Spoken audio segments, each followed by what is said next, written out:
याकुबको पत्र। परमेश्वर र प्रभु येशू ख्रिस्टको सेवक याकुबबाट ठाउँ ठाउँमा छरपष्ट भएका 12 कुललाई अभिवादन। 2 पदको शीर्षक कष्ट र परीक्षाहरू। मेरा भाइ हो, तिमीहरूमाथि विभिन्न किसिमका आपद विपद आइपर्दा तिनलाई पूरा आनन्दको कुरा सम्झ, किनकि तिमीहरू जान्दछौ तिमीहरूका विश्वासको जाँचले धैर्य उत्पन्न गराउँछ। धैर्यलाई त्यसको पूरा काम गर्न देऊ, ताकि तिमीहरूमा कुनै कुराको अभाव नभएर तिमीहरू परिपक्व र पूर्ण हौ। तर यदि तिमीहरू मध्ये कसैलाई बुद्धिको अभाव छ भने उदार चित्तसँग नझर्की दिनुहुने परमेश्वरलाई त्यसले मागोस् र त्यसलाई त्यो दिइनेछ। तर त्यसले कति पनि शङ्का नगरी विश्वास साथ मागोस्। शङ्का गर्ने चाहिँ बतासले उचाल्दै पछार्दै गर्ने समुद्रका छाल समान हुनेछ। त्यस्तो मानिसले यो नसम्झोस् कि उसले प्रभुबाट केही पाउनेछ, किनकि दोहोरो मन भएको मानिस उसका सबै चालचलनमा अस्थिर हुन्छ। दीन अवस्थाको भाइले आफ्नो उच्च अवस्थामा गर्व गरोस् र धनीले चाहिँ आफ्नो दीन अवस्थामा गर्व गरोस्, किनकि मानिस घाँसको फूल जस्तै ओइली जानेछ। किनभने डढाउने गर्मीसँग सूर्य उदाउँछ र घाँसलाई ओइलाइदिन्छ, फूल झर्छ र त्यसको शोभा नष्ट हुन्छ। त्यसरी नै धनी मानिस पनि आफ्नै काम धन्दामा नष्ट भएर जान्छ। त्यो मानिस धन्यको हो जो आपद विपदमा स्थिर रहन्छ, किनकि जाँचको सामना गरिसकेपछि त्यसले जीवनको त्यो मुकुट पाउनेछ जो परमेश्वरले उहाँलाई प्रेम गर्नेहरूलाई दिने प्रतिज्ञा गर्नुभएको छ। परीक्षा हुँदा कसैले पनि यसो नभनोस्, परमेश्वरद्वारा मेरो परीक्षा भएको हो, किनकि कुनै खराब कुराबाट परमेश्वरको परीक्षा हुन सक्दैन र उहाँ आफैले पनि कुनै मानिसको परीक्षा गर्नुहुन्न। तर हरेक मानिस आफ्नै खराब इच्छाद्वारा लोभिएर परीक्षामा पर्दछ। तब खराब इच्छाले गर्भ धारण गरेपछि त्यसले पाप जन्माउँछ, अनि पाप पुरै बढेपछि त्यसले मृत्यु ल्याउँछ। मेरा प्यारा भाइ हो, धोकामा नपर। हरेक असल दान र हरेक सिद्ध वरदान स्वर्गबाट हो। यो वरदान ज्योतिका पिताबाट आउँछ। बदलिरहने छाया जस्तो उहाँमा कुनै हेरफेर हुँदैन। उहाँले आफ्नै इच्छाले सत्यको वचनद्वारा हामीलाई जन्म दिनुभयो, यस हेतुले कि हामी उहाँको सृष्टिको एक अगौटे फल जस्तो बन्न सकौं। 19 पदको शीर्षक सुन्नु र गर्नु।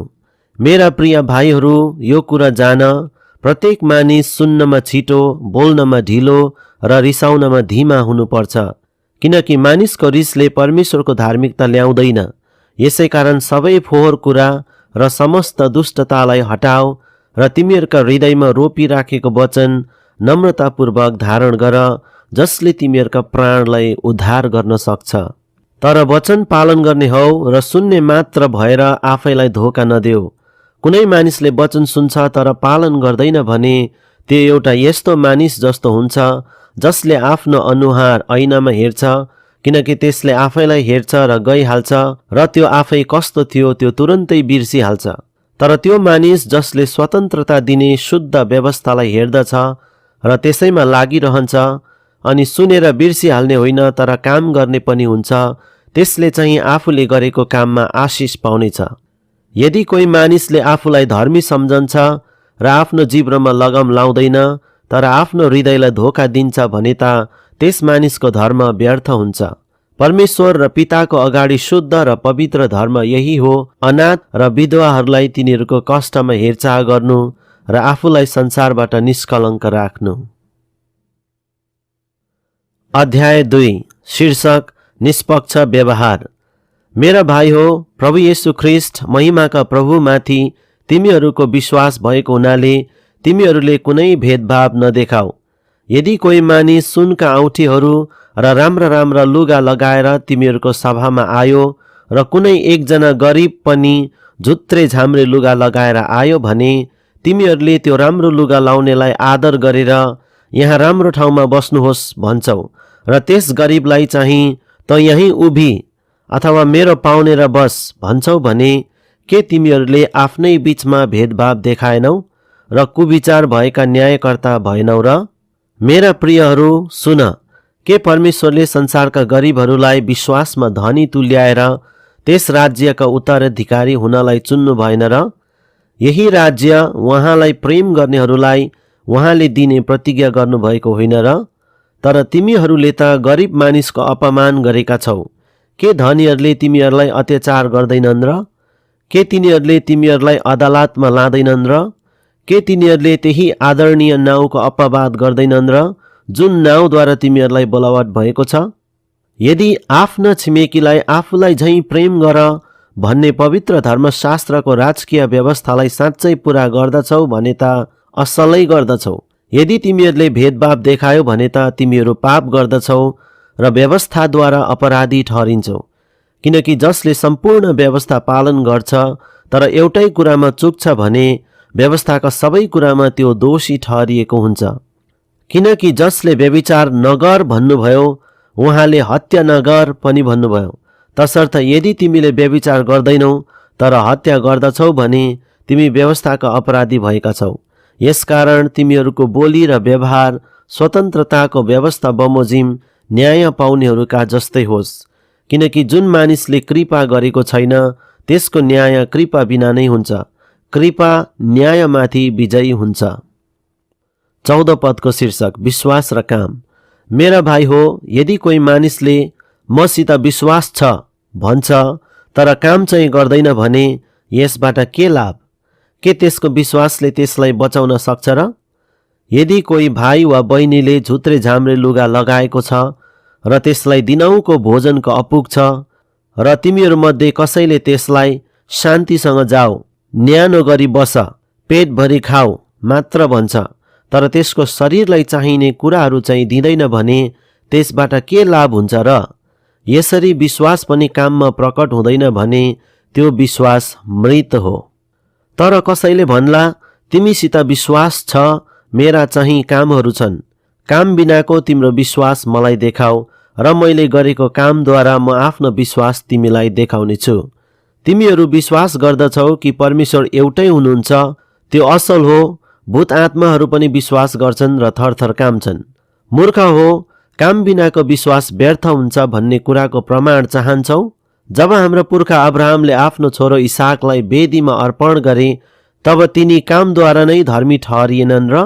तिमी देख्दछौ कि तिनका कामहरू सँगसँगै विश्वास क्रियाशील थियो र कामद्वारा नै विश्वास पूर्ण भएको थियो।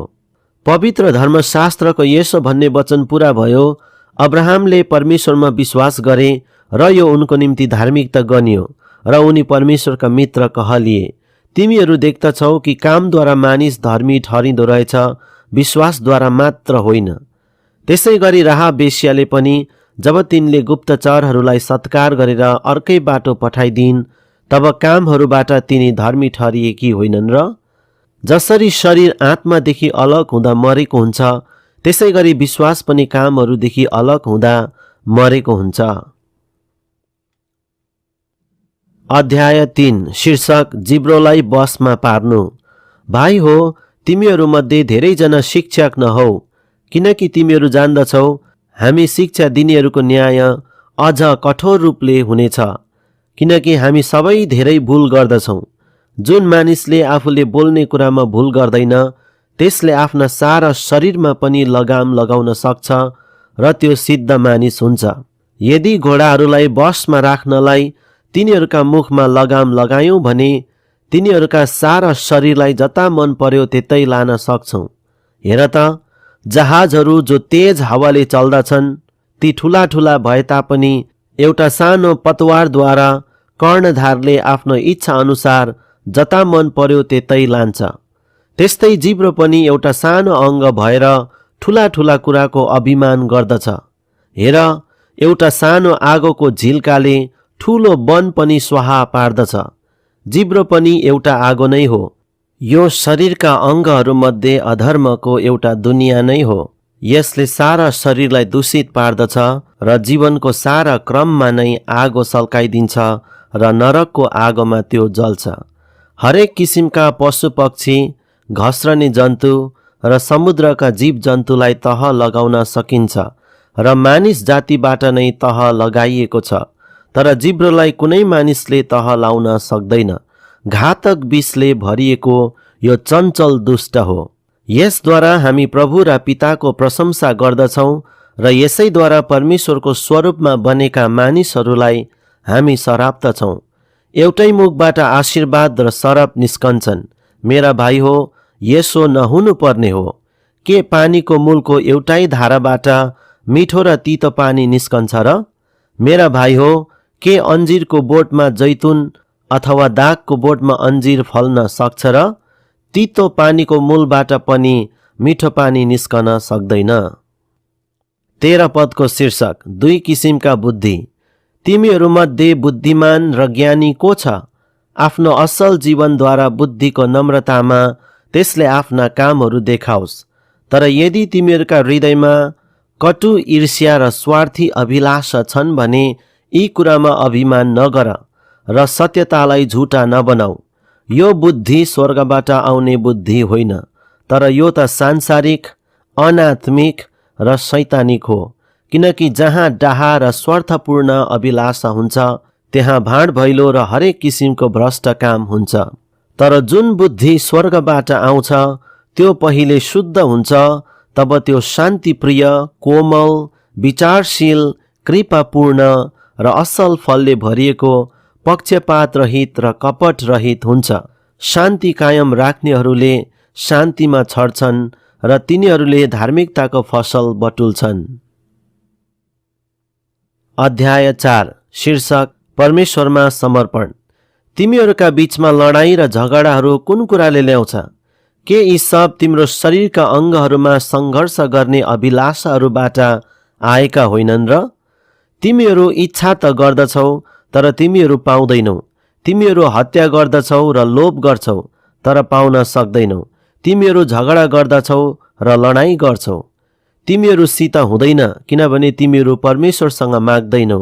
तिमीहरू माग्छौ तर पाउँदैनौ किनकि आफ्ना अभिलाषा पूरा गर्नलाई बेठिकसित माग्छौ। व्यभिचारी मानिस हो, संसारसँगको मित्रता परमेश्वरसँगको शत्रुता हो भन्ने कुरा के तिमीहरूलाई थाहा छैन? यसकारण जो संसारसँग मित्र हुन चाहन्छ त्यसले आफैलाई परमेश्वरको शत्रु बनाउँछ। के तिमीहरू यो सम्झन्छौ कि पवित्र धर्मशास्त्रले व्यर्थमा यसो भन्दछ, हामीमा परमेश्वरले राख्नुभएका आत्माको निम्ति उहाँ तीव्र डाहा राख्नुहुन्छ, तर उहाँले अझ बढी अनुग्रह दिनुहुन्छ। यसै कारण पवित्र धर्मशास्त्र यसो भन्दछ, परमेश्वरले अभिमानीहरूको विरोध गर्नुहुन्छ तर नम्रहरूलाई अनुग्रह गर्नुहुन्छ। यसकारण आफैलाई परमेश्वरको अधीनमा राख, दियाबलसको विरोध गर र त्यो तिमीहरूबाट भाग्नेछ। परमेश्वरको नजिक आओ र उहाँ तिमीहरूका नजिक आउनुहुनेछ। पापी हो, तिमीहरूका हात चोखा पार।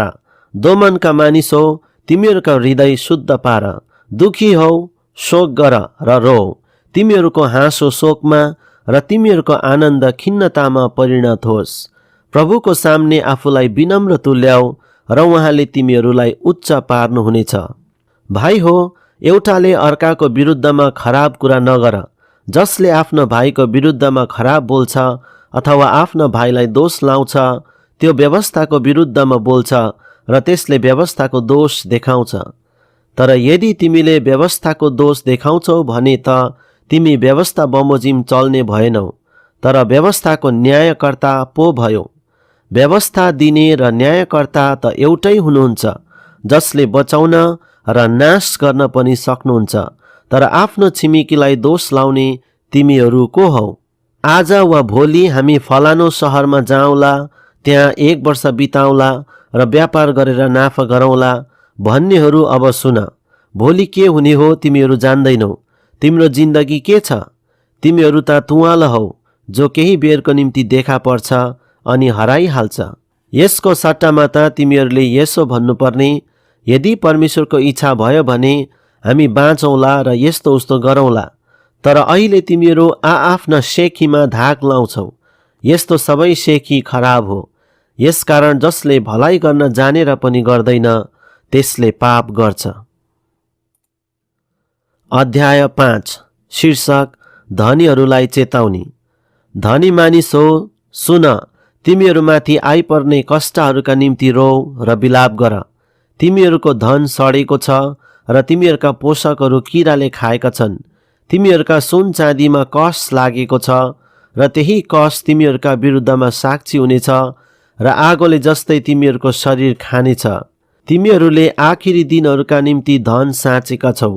जुन खेतालाहरूले तिमीहरूका खेतका बाली काटेका छन्, तिमीहरूले धोकाबाजी गरेर नदिएको तिनीहरूको ज्याला नै कराउँछ र ती बाली काट्नेहरूको पुकारा सेनाहरूका परमप्रभुको कानसम्मै पुगेको छ। तिमीहरू यस पृथ्वीका सुख विलास र मोज मजामा मस्त भएर बसेका छौ।